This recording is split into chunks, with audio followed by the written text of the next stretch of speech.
Okey, hari tu kita masuk dekat NMAX V2.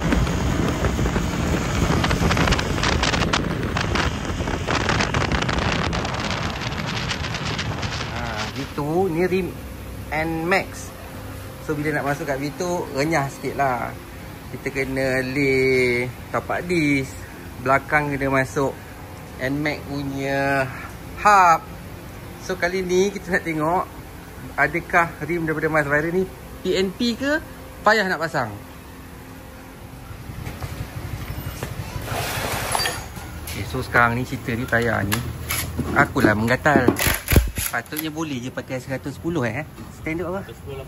110/80. Aku gatal nak pakai 12.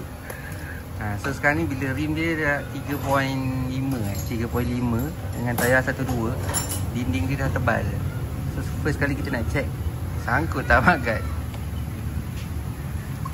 So buat benda senang tak nak.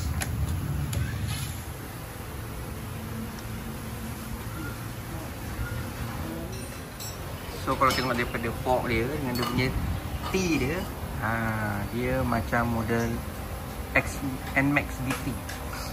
So sepatutnya apa saja barang NMAX boleh masuk lah ni.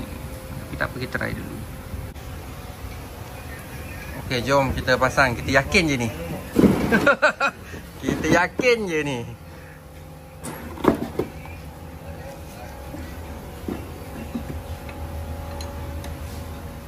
Okay, tak boleh. Dia punya tapak disk dia tu kena ukur dan lay. Kena